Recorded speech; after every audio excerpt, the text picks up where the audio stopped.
fall of 1866, Dallas County, Alabama.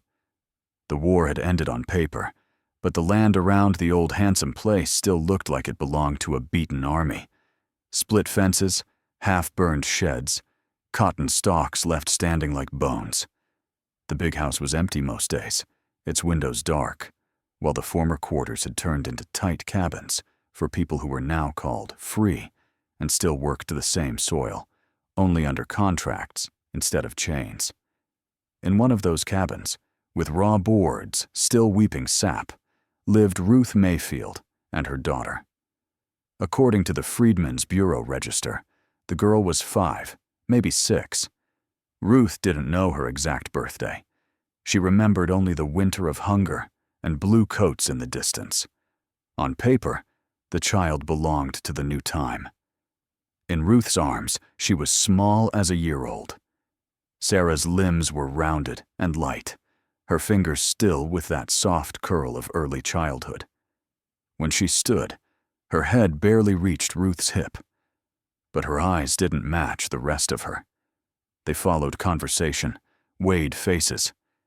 She watched adults the way a child watches a storm cloud, not understanding every word, but catching the danger. That evening, lamp smoke clung to the low rafters. A small flame in a tin holder threw their shapes up on the plank wall.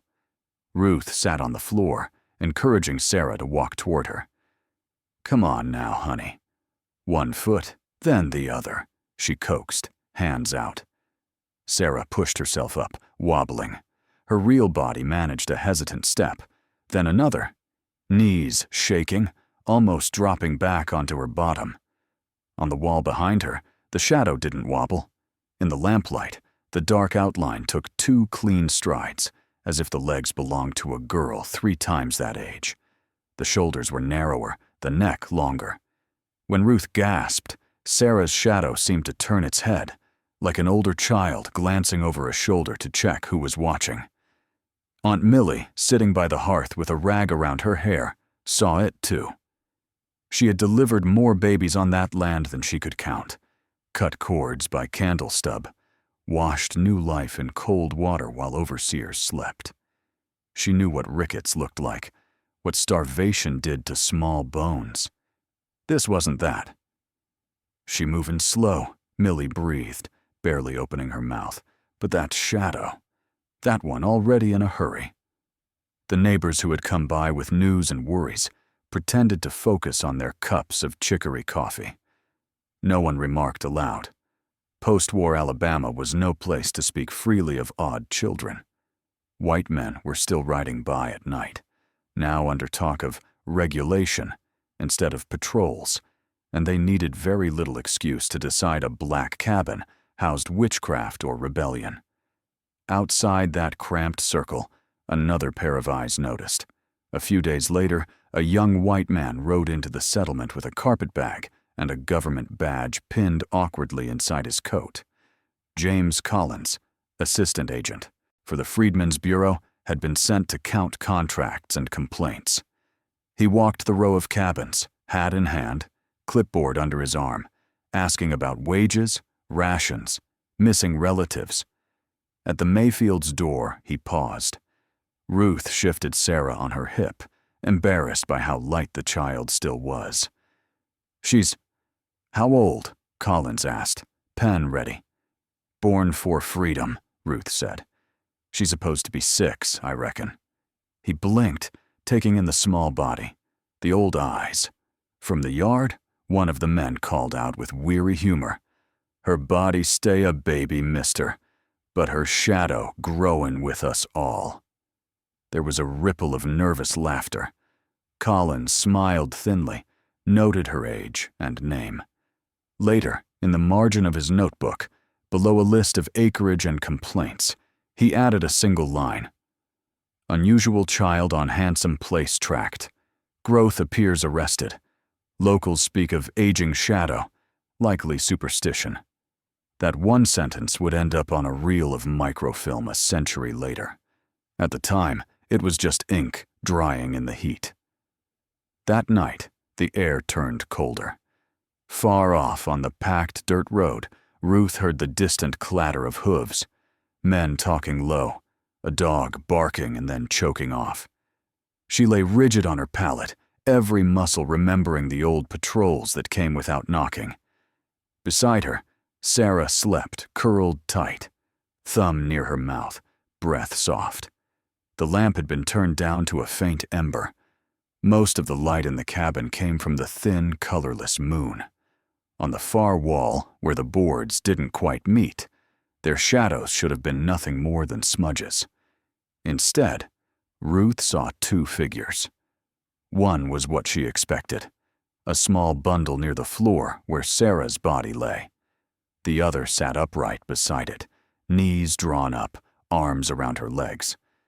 That shape was longer in the back, the head tilted toward the crack in the wall where a sliver of road showed pale beyond the trees. For an instant, Ruth had the clear, sickening sense that whatever sat in that outline was listening past their cabin, watching the riders before they came within earshot. Her chest tightened. "Lord," she whispered into the dark, lips barely moving. "If this a sign, let it be one that keep her safe." Outside, the hooves passed on without slowing.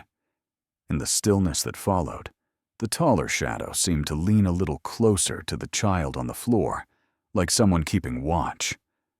The narrator of this tale can tell you that plenty of names from that time never made it into any official ledger. They were worn away in fields, lost in fires, buried without markers. Sarah's did not vanish completely, because that day, a young bureau man, half believing and half mocking what he'd heard, bothered to write down a line about the girl with the strange shadow. That thin stroke of ink is the only reason we can start this story at all.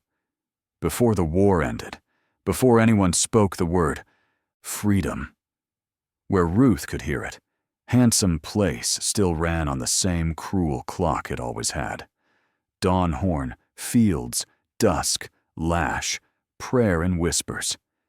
Babies were born and buried under that rhythm, with no space in the tally books for their particular lives. Sarah came into the world on a night when the air was thick and the quarters were quieter than usual because the white folks were listening for news from the front. Ruth's pains had started in the row, bent over cotton. By the time the sun slid down, she was gripping the frame of the pallet in the women's cabin, sweat beading on her lip. Aunt Millie knelt between her knees, sleeves rolled, hands steady from decades of doing this without doctors or clean sheets. "Breathe, child. You ain't the first to bring a soul here, and you won't be the last," Millie murmured, though her own back ached and her knees protested the packed dirt floor. They couldn't risk much light. One small lamp sat on a crate, wick low, its glow pushed toward the wall so the overseer's eye wouldn't be drawn to the window. Shadows trembled on rough boards, women's heads bent in prayer, Millie's arms moving, Ruth's legs drawn up. When the baby slid out at last, Millie caught her, wrapped in an old shirt, quick hands tying and cutting. Ruth's scream turned into a sobbing laugh when she heard the first thin cry. "She loud," one of the women said softly. "That good." Millie lifted the bundle to check limbs and spine. For a heartbeat, the lamplight swung as someone brushed past the crate. On the wall, above Ruth's heaving chest, a figure flashed that made Millie's blood run cold. It was not the small, curled outline of a newborn. For that blink of time, the shadow showed a grown female form cradling something close, shoulders narrow, head bowed. Then the lamp steadied, and only the tiny, knotted silhouette remained. Millie blinked hard. The others hadn't noticed. They were watching Ruth's face, the slick little hands. She told herself the light had played a trick. Still, her fingers hesitated as she passed the child down. "She whole?" Ruth gasped. "Got all she fingers." "She got what the Lord say she need," Millie answered, forcing calm into her voice. "You rest now." In the months that followed, war crept closer. Men were marched away in gray, and, later, in blue. Food grew scarcer. Babies came thin and left fast. Through it all, Ruth's girl held on. They called her Sarah in the quarters, though the master's wife never bothered to remember the name. The child nursed, slept, woke, watched. She did not plump up the way some did, but she did not waste either. She stayed small. At 6 months, she still looked like she'd just arrived. At a year, the same soft cheeks, the same tiny wrists. One winter evening, Millie sat near the hearth with Sarah propped in her lap. Outside, the wind rattled the boards. Inside, a log popped, sending sparks up the chimney. The only light was fire and a stub of candle stuck in a bottle. "Time this one tries sitting on her own," Millie said, easing the child to the floor. Sarah's muscles quivered as she straightened. Staying upright longer than her size suggested she should. Her body was that of a small infant. Her gaze, fixed on the flicker, belonged to someone older. Millie's eyes shifted to the wall out of habit. The girl's outline should have been a round-headed blob. Instead, what reached up the planks had a straighter back, a thinner neck. It looked like a toddler trying to stand without help. Millie breathed, some old, half-forgotten prayer catching in her throat. "That ain't right." "What you see?" a woman asked from her bunk. "Nothing you need to talk about loud," Millie replied. Later, when they lay down, she whispered into the dark. "I seen children pass on, seen 'em twisted, blind, born wrong. I ain't never seen one whose shadow get ahead of her." The others started to notice in their own ways. One evening, a man laid his hand on Sarah's head and said, half joking, half afraid, "She been here near a year and still fit in one arm. Maybe she holding on to baby days 'cause the world too mean." Another shook his head. "Nah, her body stuck. But look there." He nodded toward where the baby's outline stretched on the wall, longer than it had any business being. Somebody else walking in that shade. Somebody older. Around the cook fire, they swapped explanations the way other folks swapped recipes. One woman said, "Maybe that's her grandmama's years. What she ain't get to live out, hanging on to this girl." An old man with a scar along his jaw muttered, "Or all the years they stole from ones they hung in them trees. Ain't nowhere for that time to go, so it fall into somebody's dark." Not everyone wanted that kind of closeness. A mother pulled her toddler away when Ruth brought Sarah near. "I don't want white folks hearing there's strange things in my house," she hissed. "We got enough trouble." Still, a few quietly brought sick children to the cabin, asking Millie to let Sarah's little hand rest on a fevered forehead. Maybe if she carry folks' years, she can carry this sickness off, they reasoned. Desperation makes its own theology. Up at the main house, the talk was simpler. The mistress remarked idly one day, watching Ruth pass by with Sarah on her hip. "That pickaninny never seems to get any bigger, does she?" Her husband, going through account books, didn't look up. If she stays that size, less to feed, might make a house girl of her one day. Always say children are easier to manage. For him, arrested growth was just another column in a ledger, another calculation. Time staggered on. Soldiers finally brought word that the Confederacy had fallen. Union troops rode through, blue coats bright against the dust. The enslaved were told they were no longer property. Some left at once. Others, with nowhere to go and debts of hunger, stayed anchored to the same dirt under different papers. One young man, Joshua, had long planned to run the first chance he got. The night before he slipped away, he stopped by the cabin where Ruth sat humming to her daughter. Sarah was nearly walking by then, legs unsteady but determined. Yet her frame was still tiny, size of a child much younger. Joshua watched her take a few shuffling steps. On the wall, Her dark twin strode out with the confidence of a much older girl. He shook his head, half in wonder, half in dread. "I'm heading north," he told Millie in a low voice. "If I make it, if I get someplace where they listen, I'ma tell 'em about this child. Tell 'em down here we got a little girl whose shadow growing up faster than her bones. Let 'em know time don't run the same for us." Millie pressed a bundle into his hand, scraps of food wrapped in cloth. "You tell 'em whatever you can," she said. "Names, places, all of it. Maybe somebody up there write it down different than they do here." He nodded, glanced once more at Sarah's outline on the boards, small body, longer shade, and slipped into the night.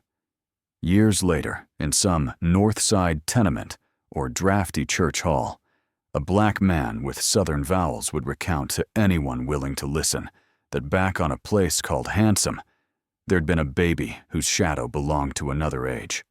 Whether his listeners believed him or not, the story left his mouth and went wandering. That is how such things travel when they are not allowed to sit in official books, in footsteps, in whispered tales, in the memory of a tangle of lamplight and a wall that showed more years than one child could possibly have lived. By the time folks started calling themselves tenants instead of stock, the big fields around Handsome Place had been carved into ragged parcels. Paper said the Mayfields were no longer owned. Contracts said they owed half their crop back for the right to sleep under a roof that still smelled of the old quarters. Years ticked off in chalk marks on a doorpost. On Sarah's frame, they barely showed. Children who'd been born after Appomattox were already lanky, losing baby faces. Sarah could walk now, even run in her short, top-heavy way. But if you saw her from a distance, you'd think she'd only just started on her second year. Her head was still round, hands still small enough to curl entirely around one of Ruth's fingers. What had changed was inside. She followed every word adults traded about rent, about debts, about white men riding late. When Northern missionaries helped the First Colored Baptist Church in Selma open a small school, it felt to many like a door cut in a stone wall. Children came in whatever they had, oversized coats, patched, dresses, carrying slates, and a hunger that wasn't only for bread. Miss Eleanor Price, fresh from Massachusetts with a Bible and primer books, saw Ruth at the edge of a Sunday crowd and the tiny figure clinging to her skirt. "How old is she?" Eleanor asked gently. Ruth hesitated. "She born for the soldiers come," she said. "She belong with the big ones by the years, but—" Her eyes dropped to the child's short legs. "Then she belongs in school," Miss Price decided. "If she can listen and repeat, she can learn letters. Bring her." The first day, Sarah had to be lifted onto the bench. Her feet didn't touch the floor. Around her, boys and girls of 9 and 10 leaned over their primers. In the yellow glow of a kerosene lamp hung from a rafter, the chalkboard shone dark and waiting. "Can you say A?" Miss Price asked, pointing. Sarah piped, clear and sure. Some of the older students looked sideways. One girl whispered, "She talk like me, but she looked like my baby cousin." As the week went on, the strangeness on the wall began to spread in whispers. One evening lesson, as dusk pushed in and the lamp flame brightened, Miss Price called Sarah to the front. "Come write the number 3, she encouraged. "You know it." The child slid off the bench, walked with short, careful steps to the board, chalk clutched tight. Standing there, she barely reached the lower half of the slate. Her hand strained up. On the wall to her left, where light struck, a darker image stood nearly shoulder to shoulder with Miss Price's own shadow. A slim girl's outline, head level with the teacher's chest, arm extended at ease, toward where the numeral should go. It looked, to black eyes in that room, like an older sister had walked out of her reflection to do the task for her. "Lord!" gasped one of the teenage girls, grabbing the edge of the bench. Look at it. She little, but that thing right there big as me." Miss Price turned, startled, just as the lamp flickered. By the time she focused on the plaster, the shapes had slid back together, her own taller shade, Sarah's squat one at its feet. "Eyes play tricks in poor light," she said briskly. "Back to your syllables." She kept her tone steady, but that night, she sat long at her small desk in the teacher's lodging, writing by candle. "There is a child in my class," she confessed in her letter north, "whose physical frame is that of a toddler, though by all accounts, she is several years older. Her understanding is not impaired. The Negro women murmur that her shadow appears out of joint with her body. I am not inclined to superstition, but I cannot deny that, in certain lights, the outline cast upon the wall seems incongruous. Word traveled faster than letters. Some parents, hearing what their daughters had seen, decided Sarah's presence was a blessing. If her shade, stand tall by the board, one mother said, maybe our children's learning stand tall with it. Others pulled their children back from evening classes. I don't want no white folks saying we conjuring up spirits in that church, a man told the pastor. We just got this school. Don't give them cause to shut it. Eleanor, concerned about Ruth's quiet distress and the child's unchanging size, persuaded her to go into Selma and see a doctor. Just to be sure, she told Ruth, there are conditions we do not yet know how to treat here. A physician can say if anything can be done. The office of Dr. Calvin R. Hodge was a narrow room above a dry goods store, with polished instruments on a table and framed certificates yellowing on the wall. The contrast with the cabins was jarring. Bottles of clear liquid, the sharp scent of alcohol, neat rows of bandages. Hodge examined Sarah in the clear afternoon light coming through the window. He measured her height against the doorframe, weighed her on a small scale, peered into her mouth. Teeth in order, he murmured. Limbs symmetrical. No goiter, no evidence of rickets. Just remarkably small. He asked her to count, to name objects. She did so without hesitation. To my eye, he said at last, turning to Ruth and Miss Price. This is a case of constitutional arrest of growth, what some might call dwarfism. The mind appears sound. There may be little to do but observe. He had Ruth's permission to note the case for his own interest. In the ledger he kept for the Selma Medical Society, he wrote, "Colored girl, age reported approx. 6'7", stature of 2 to 3, proportions normal. No clear etiology. Suggest follow-up." He did not mention the word shadow anywhere in the official account. Yet something nagged at him.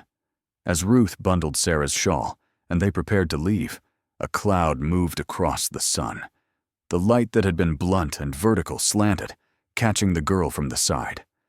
On the floorboards, beside her small footprint of darkness, another streak of shade appeared, slightly apart, longer in the spine, shoulders drawn forward as if under a weight. It had the outline of someone seated, though Sarah was standing still. Hodge froze for half a second, pin hovering over the inkstand. Then the cloud passed. The second shape dissolved into the first. He shut the ledger firmly. That evening, in a smaller notebook he did not submit to any society, he added a single, uneasy line. In certain angles of light, the child's silhouette does not accord with her evident physical form. Back in the settlement, the visit became part of the village tale. White doctor say she just small, one man reported at the well. But he didn't look at no walls. Every time a white man study us, somebody end up worse, an older woman muttered. Promise you, they see that shadow good. They'll wanna put her somewhere we can't reach. At a saloon in town, the story took another shape. Over a glass of cheap whiskey, someone said, "You hear about that little colored girl they took to the doctor? Folks say her shade acts like it's got a mind of its own. There was laughter, talk of Negro ghosts, jokes that edged too close to something sharper. In Montgomery, a colleague of Hodge's received a neatly folded letter. I have encountered in Dallas County a Negro child of unusual growth pattern, it began. The case may be of interest to those studying disorders of development. I propose to keep occasional watch and will report any significant change. In her own journal, Eleanor Price dipped her pen and hesitated before writing. I meant only to help by bringing her to medicine and schooling. Yet I sense forces, social, not supernatural, taking hold of this child that resemble, in new clothing, the old chains. Neither of them knew yet how far those forces would reach, or how often that slight figure would be stood under lamps for the sake of other people's understanding. The reply from Montgomery came quicker than Ruth expected, and slower than the doctors liked. 1 month after Hodge's letter went out, a buggy rolled into Selma bearing a younger physician in a starched collar and a sense of importance. He introduced himself as Dr. Merritt, member of the County Medical Society. "I've heard you have a very unusual girl here," he told Hodge. "Our hospital in Montgomery would be a more suitable place to evaluate her condition. Better equipment, more eyes." Hodge hesitated. "Her mother is wary. You'll have to persuade her." They found Ruth outside the church school, watching Sarah recite a verse with other children. The men explained that in the city there were specialists, that they might discover why the child's body lagged behind her years. "If it's an ailment," Merritt said, "perhaps we can treat it. You want her to have every chance, don't you?" Ruth's fingers tightened on her apron. "Every time y'all say chance, we end up losing something," she wanted to answer. Instead, she asked the one question that mattered. "If I let her go, I go with her?" "For a while," Hodge said. "You can stay until we understand more." That for a while turned out to be a few crowded nights on a cot in the charity ward, watching strangers poke and prod her child. Montgomery Charity Hospital was a brick block on a hill, with high windows and an air of chilly virtue. Inside, the walls were lime-washed, the floors scrubbed until they smelled of soap and lye. This was the New South's proud face of modern care, charity and science side by side. To Sarah, it was another world. The beds weren't pallets, but iron frames. The light came from tall windows by day and glass-shielded lamps at night. Men in coats she did not. No called her subject and case. "Stand here," Merritt told her in a small chamber off the ward, placing her near a whitewashed wall. "Don't move unless we say." Hodge and 2 other doctors stood back with notebooks. 1 lamp was lit and set at her side. A child-sized outline appeared behind her. "So far, tidy." "As expected," one physician murmured. "Raise the lamp," Merritt instructed the orderly. The flame climbed in its chimney. The shadow elongated, but not only lengthwise. The hips on the wall broadened. The arms seemed to hang lower. The curve of the neck changed. Instead of a toddler's stump, it resembled a person in their 30s, standing with a burden resting against their thighs. Merritt sniffed. "Angle," he said, though his voice had lost some confidence. "Move it again." The orderly stepped closer, then farther, the lamp swinging slightly, at a point where any simple drawing of rays and angles would have predicted a child's proportions. The dark figure on the plaster showed a sag at the shoulders, as if whatever it carried had been held for many seasons. Sarah herself shifted only to keep her balance. "My legs hurt," she whispered. "Just one more moment," Hodge said, unable to look away from the wall. Merritt snapped. "Record that. Silhouette appears distorted under certain conditions." He did not write how his own stomach knotted. Word of the peculiar examinations drifted down the stairwells and into the laundry room. There, Louisa worked with red hands and tubs of suds, listening. "That the little one from Dallas County?" she asked an orderly carrying linens. "The one don't get bigger?" he smirked. "Doctor's got her in a room, shining lamps like she a bottle specimen."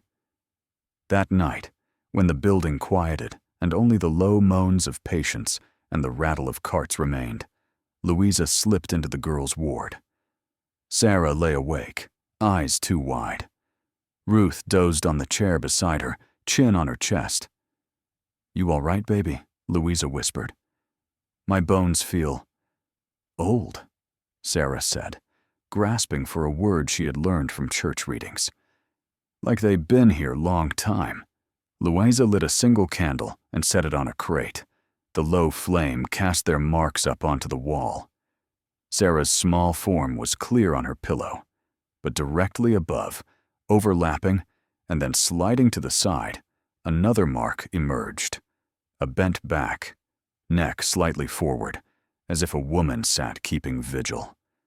Louisa covered her mouth with her knuckles. "That looked like my mama's shape," she breathed.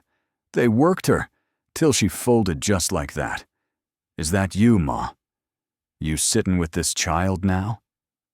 Ruth woke at the sound and saw only her daughter and a flicker of light. Louisa quickly pinched the candle out. In the administrative office, meanwhile, decisions were being shaped in ink. Colored female child, small stature, no clear. Bodily cause, merit dictated. Exhibits curious phenomena in relation to lamp and shadow. Recommend continued residence at Montgomery facility for observation and study. The clerk wrote it out, careful script, smoothing the edges of what the doctors had actually felt.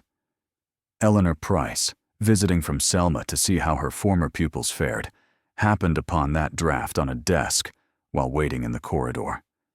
Her eyes ran down the page. Continued residence. For the advancement of understanding. She realized, with a cold sinking inside, that the promise of tests had turned into a plan to keep Sarah. She found Hodge afterward. "You cannot just take her," she said quietly in the hallway. "She is not a specimen on a shelf. Her mother will be compensated," Merritt interrupted from behind her. "Room, board, perhaps even small wages as a helper, if she stays. The child is better here than in a shack with no resources. Think of what we might learn." Eleanor looked at him. "I am thinking of what has already been done to Negro children in the name of someone else's profit," she replied. That night, she wrote in her own journal, "I begin to fear that we have replaced one overseer with another. The doctor's authority where once stood the master, the hospital ward where once was the cabin. As for Sarah, the longer the sessions went on, the more she seemed drained. Each time they took her into the bright little room, her step back to the ward was slower. The pain she described was not in bruises or cuts, but deep inside. When they put all that light on me," she told Ruth, "it feel like something pulling the days out my skin." Ruth wanted to snatch her up and walk out into the road, contracts and papers be damned. But the path back led through men who held pens that could mark her unfit, uncooperative, even dangerous. She had lived too long under systems that punished anyone who refused to comply. Near the end of that first week, they left Sarah alone for a few minutes in the twilight of her ward. The sky outside had gone the color of ash. One strip of fading light slid in between the curtains. She sat up, swinging her short legs over the side of the bed. On the wall opposite, a double image formed. Down low, the modest figure of a child. Above and slightly to the side, a narrow-chested elder, one hand pressed to the center of her chest, as if bracing against a deep ache. Outside the half-open door, 2 doctors walked past. One voice, low and satisfied, said, "If we can secure this case here, gentlemen will come from across the state to see it. Montgomery will be spoken of at every society meeting." He did not glance into the room as he passed. Had he done so, He might have seen the older shadow lean, just a fraction, closer to the smaller one, like someone preparing to take on more than her share. They chose a night when the wards were quiet and the men who mattered were free. At one end of a broad room on the hospital's second floor, orderlies had dragged benches into a rough half-circle. Along the far wall, someone had chalked a line, just wide enough for a child's bare feet. On a side table waited 3 oil lamps, wicks trimmed, glass polished, so no one could blame smudges for what they were about to see. Dr. Hodge stood with his notes. Dr. Merritt hovered nearby, anxious to impress. 2 other physicians from the Montgomery Medical Society took their places with folded arms. Chaplain Brewer clutched a Bible under one elbow. Judge Wainwright settled his bulk into a chair, cane propped between his knees, his face set in the expression of a man indulging a curiosity he already considered beneath him. At the back, permitted on sufferance, were Louisa in her plain dress, Miss Price with her jaw tight, and Ruth, hands locked together so hard the knuckles had gone pale. Sarah stayed beside her until Hodge called. "Come stand here, child," he said, pointing to the chalk. She walked to the mark in her halting way. Her dress hung straight down from narrow shoulders. Her feet scarcely covered the line. She glanced once at Ruth, then fixed her eyes on a nail in the floor. "Begin with a single lamp," Hodge instructed. The orderly lit the first one and placed it low to Sarah's right. A small, neat outline appeared behind her. Round head, short limbs, exactly what anyone would expect. "As you observe," Merritt said briskly, "stature far below what her birth year would suggest, but the image corresponds to the body." Brewer nodded, relieved. "Children are children," he said. "We must not encourage tales." "Raise the second," Hodge said. The next lamp was set on a crate higher up. Its glow slid over Sarah's shoulder. The dark form on the wall lengthened, but something else happened too. The column of the neck stretched, the waist narrowed. The legs seemed to reach farther down the plaster than her physical legs could ever manage.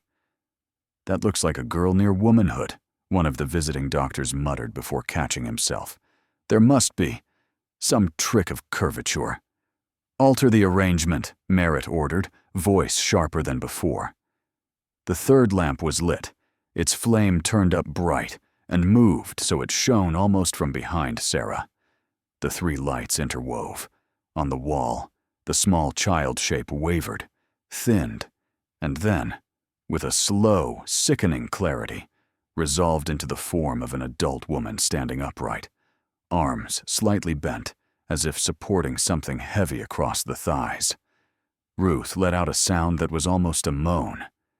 "That how we looked on that place," Louisa whispered, unable to stop herself. "After long rows." Before anyone could answer, the figure changed again. No one moved the lamps. Sarah hadn't shifted her feet, but across the plaster, shoulders rolled forward, spine curved, head dipped as if toward the floor. The proportions now belonged to an old person, the kind who had carried too many sacks and buried too many friends. A hush fell thick as cloth. "Enough," Wainwright started, but the wall was not finished. From the edges of the main silhouette, other shapes crept in, as if drawn by some unseen tether to the point where the child stood. To the left, a man's form appeared with arms held tight and horizontal bands at wrist and ankle, as though iron circled them. To the right, a woman materialized, bent over under the suggestion of a load on her back, a smaller bundle at her hip. Higher up, leached into the corner near the ceiling, a thin body hung at an angle, neck drawn long, feet just off the ground. The room's air changed. The doctors, trained to see bodies as puzzles, suddenly found themselves staring at outlines of things they had helped render invisible. Wainwright's face went slack. His fingers clenched his cane so hard his knuckles creaked. He was not seeing a shadow in the abstract. He was seeing a particular afternoon, a particular tree, a rope he had ordered knotted. That is, he broke off, swallowing. This is a contrivance. Brewer lurched forward, thrusting his Bible toward the wall as though to cover it. This is an affront, he cried, an illusion sent to distress the faithful. We will not be trapped by phantoms. Behind him, the third lamp, knocked by the rush of bodies, toppled. Oil sloshed onto the wooden sill. Flame licked up the curtain, racing up linen toward the ceiling. A shout went up. One of the doctors stumbled backward. Louisa grabbed Ruth's arm to pull her clear. For an instant, the blaze painted everything in stark, jumping lines. The old woman shape on the wall swelled, spreading over the patch of fire in a dark mass. Where the shadow lay densest, the light vanished. Fabric that had been catching turned black and then smoldered out, leaving only a scorched smear. There was no water, one of the physicians said later, bewildered. It went out. In the moment, no one analyzed. They coughed, fanned smoke, shoved the curtain down with a boot. The lamps were righted. Only the smell of char stayed. At the center of it all, Sarah had stayed on the chalk. Her small hands shook now, fingers clawed at her dress. "Make 'em stop," she said hoarsely, staring at the wall. Tears streaked her face. "They pullin' all of 'em through me. It's too many. I can't hold it." Her knees gave. Ruth rushed forward and gathered her in both arms, pressing her head to her chest. On the plaster, the hanging figure flickered, then dissolved. The bent backs blurred into one smear at floor level, then into nothing more remarkable than the dull shadow of a mother and child. Silence fell except for Sarah's ragged breathing. No one wanted to be the first to speak. Finally, Wainwright pushed himself up with his cane. "We will not," he said, voice low and hard, "have this display become the talk of every cabin and parlor in this county." He did not look at the wall as he continued. "Whatever tricks of light and overexcited nerves we have witnessed tonight, one thing is plain. That girl unsettles the people around her. The coloreds will make an idol out of her misery, and weak minds among our own might start doubting past necessities." He turned to Hodge and Merritt. "For the sake of order in this place, and for the quiet of men's consciences, this child must be removed from common sight. Put her where she can do no more harm. A state institution, a separate wing, I care not which. But she will not remain on display here." Brewer, still pale, nodded vigorously. "Yes. Locked away, attended to, prayed over, out of the reach of impressionable souls." Louisa stared at them, eyes burning. To her, the harm had already been done, years ago in fields and auction yards, and tonight, the wall had simply refused to keep the record hidden. The narrator of this account can tell you that, in the formal paper they drafted afterward, there is no mention of chains on plaster, no hint of a nearly lit curtain. There is only a tidy line about disturbing reactions to illumination, and a recommendation for custodial placement elsewhere. But every person in that room carried another version out under their skin. The memory of a little girl rooted to one spot, while the history of a whole people moved across the wall behind her. They did not call it a trial when they met the next morning. On the paper, it was follow-up consultation. In practice, the same men from the night before sat around a table with the curtains wide open, pretending they had seen nothing they could not tidy into prose. A clerk read out a draft. Female, colored, child by stature, reported older by birth year. Persistent small size, exhibits agitation when placed under strong light. Manifestations regarded as disturbing to staff and others. Recommendation: removal from this institution and placement in a more secluded facility under state supervision. The words that had been in the first version, phrases like multiple figures on wall and forms reminiscent of punishment scenes, had been neatly scratched out.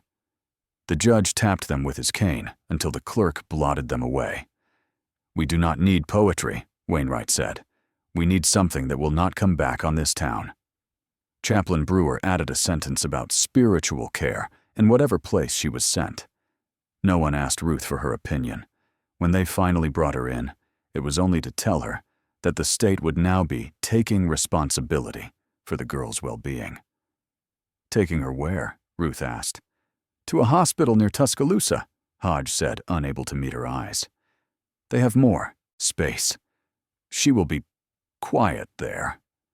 Later, behind his closed office door, he opened the slim notebook he did not show to colleagues.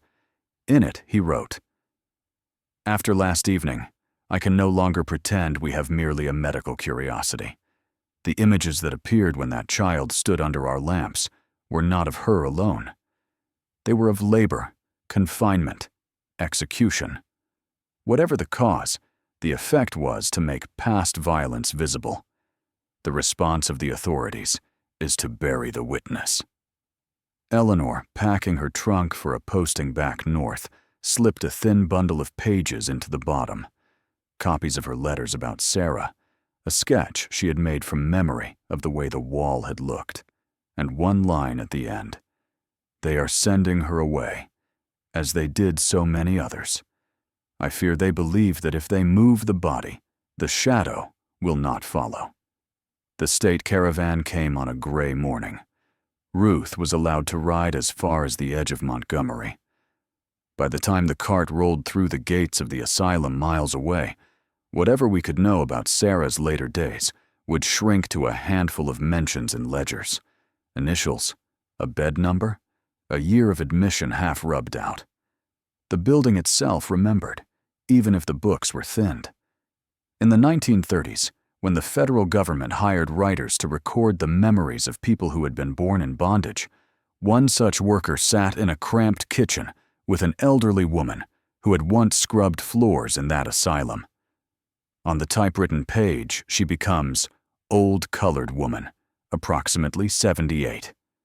Under Experiences, the interviewer notes, she reports that while employed at State Hospital, there was a small Negro female patient, called a child, though said to be much older, who cast a long old woman's shadow. States, she walked the hall, she little as a doll, but on the wall, she looked like somebody's granny trailin' beside her. Folks say she come from Dallas County, from slave times." The white interviewer added, in parentheses, "probably fanciful," and moved on to the next question. Decades afterward, in a cool, humming research room, a black historian traced that aside back toward Dallas County. On microfilm, he found the Freedmen's Bureau note about a mother at Handsome Place, worried over 2 shadows in candlelight. In another drawer, he read Eleanor Price's donated correspondence. In a box from a doctor's estate, he turned up pages from Hodge's private journal, browned at the edges. He spread them out under the lamp.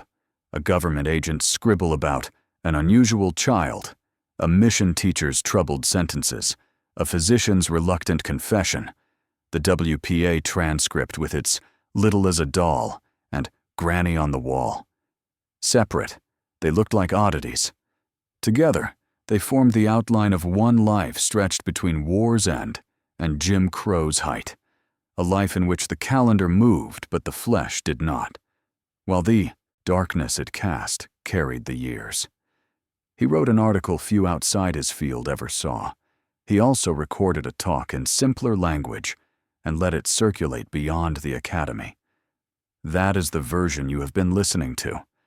Somewhere between drafts, as he sat at his desk late, an email appeared from a young doctor in another southern city. "I heard your lecture," she wrote. "We have a patient here, a black girl, whose body doesn't seem to keep pace with her age. Her family says strange things about how she looks on the wall in the evenings. I know the endocrine possibilities. And yet, I hesitate to dismiss what they describe. Do you have any suggestions for reading about the case you mentioned from Alabama?" He stared at the message for a long time before closing the laptop without answering. History, it seemed, was still sending him test questions. For us, there is a different set of questions. What does it mean that a child like Sarah could be moved, renamed, reclassified, until her presence almost vanished from official view? And yet, generations later, elders still spoke of her as if she had just turned a corner in the corridor. What does it mean for a people when so much of their true story resides not in statutes or minutes, but in the way someone remembers a patch of lamplight on rough boards? If you sit now with a screen before you, some glow is touching the wall or floor nearby. Your outline is there, however faint. It ought to reflect only your frame and the angle of the light. In a just world, that would be all. In a country that spent centuries stealing other people's hours, days, and decades, sometimes it feels as though the dim shapes we throw still carry echoes that are not entirely ours. Postures of those who bent and were beaten. Silhouettes of those who never had time to grow old. The files around Sarah were thinned, redacted, burned. But the story did not stay gone. It survived in side comments, in a nurse's shiver, in an old woman's laugh about a granny shadow, and now, through whatever device you hold, in your own hearing. You don't have to decide whether every detail happened exactly as told. It is enough for tonight to know that somewhere on that ruined plantation, and later in that ward, there was at least one small girl whose very outline refused to forget.